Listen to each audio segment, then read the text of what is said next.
நாங்கள் இருவருமே அண்ணன் தம்பிகள் ஆட்டு வருகிறோம். அப்படி இருக்கே என் அண்ணா இப்போது மாறிடுவார். அது செய்து முடிக்கிற கடமை புதிய மாயாவி அறக்கிறோம் என்னோடு சமரிக்கு வந்து அவனோடு நீண்ட சமர் செய்தேன். நாம் இருவர் சந்தோஷம் இருக்க இது கிடையாது. வடக்கு உள்ள பிரதிபதாரம் சென்று நாம் இருவர் சமர் செய்வோம். நீ என்ன செய்வது தெரியுமா? அவன் மீண்டு வெளியே வந்தானால் அவன் நாட்டுக்கு நமது கோட்டைக்கு அழிவு ஏற்படும். ஆகையாலே சர்வ தகதியா பிளதுவாரத்திற்கு காவல் என்று சொல்கிறார். ஆனா ஆணையிட்டு விட்டார். இந்த நல்ல செய்தி என் மனைவி இருக்கிறார். உரிமடத்தில் சொல்லி விடை பெற்று பிறகு செல்வோமே. கிராம உரிமை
மனைவியாகி உரிமை உரிமை என்று குறியில்லாமல் வாழ்த்துகிறேன். யாரெங்கு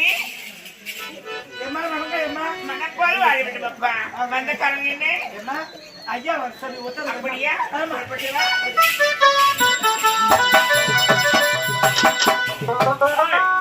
எங்க செஞ்சிச்சு மனைவியா? அப்படியா?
உன்னை சந்திக்க வேண்டும் என்று ஓடோடி வந்தேன். அப்படியா? இருவரும் ஆனந்தமா இருக்க வேண்டும், மகிழ்ச்சியாக இருக்க வேண்டும், சந்தோஷமா இருக்க வேண்டும். கண்ணி நீ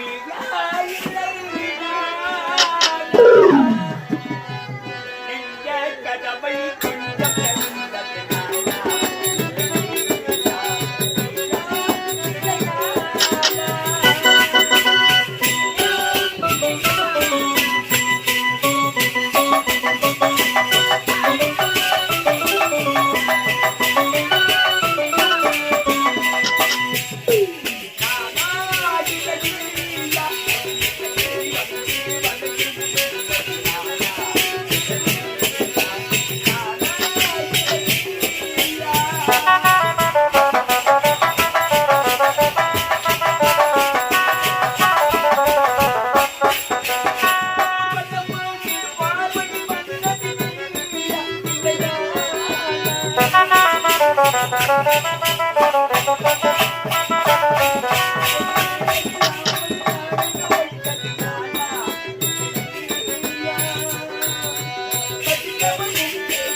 எப்படி என்னை நீ இறக்கிலோ எதிர்காலத்திலோ நான் வாழ்ந்திருப்பேன் உனக்காக.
என்னத்தா புதிய மாயாவி அரக்கோ என் அண்ணோடு வாழிடத்தில் சமர்ப்பணம். அப்படியா? ஆமாம். அப்படி இவர் முட்டி போது சமர் செய்யும் சமயத்திலே நாம் எத்தனையிடம் சமர் செய்வதற்கு இது இடம் கிடையாது. படைக்குள்ள புதுவாரசுக்கு நாம் இருவரும் சண்டை செய்வோம் என்று வந்து கேட்டிருக்கிறார். அப்படியா? என் அழைத்து தம்பி நான் வருவரையில் சில நாட்களாகலாம், சில மாதங்களாகலாம், சில வருடங்கள் ஆகலாம் அவனோடு போட்டி நாடு திரும்பேன். நான் வருவரையில் இந்த கோட்டைக்குள்ளே காவல் இருக்கும்படி கற்றிருக்கிறார். அப்படியே இந்த வாரத்தில் காவல் இருப்பது என் கடமை. புண்ணியத்தில் விடைபெற்று செல்லாமல் வந்திருக்கிறேன். தங்கள் விருப்பம் போல அர்த்தசாமி சென்று வாருங்கள். நான் தருகிறேன். ஆமாம். என் மனைவிக்கு உரிமை பெற்று உரிமையில் விடைபெற்று விட்டேன். அடுத்தபடியாக நான் தனித்து செல்வதற்கு எனக்கு உறுதுணையாக நண்பன் ஆற்றினை அழைத்து இக்கனவே பொழுதுவார செல்கிறேன். நான் சமைக்கு ஆஞ்சநேயா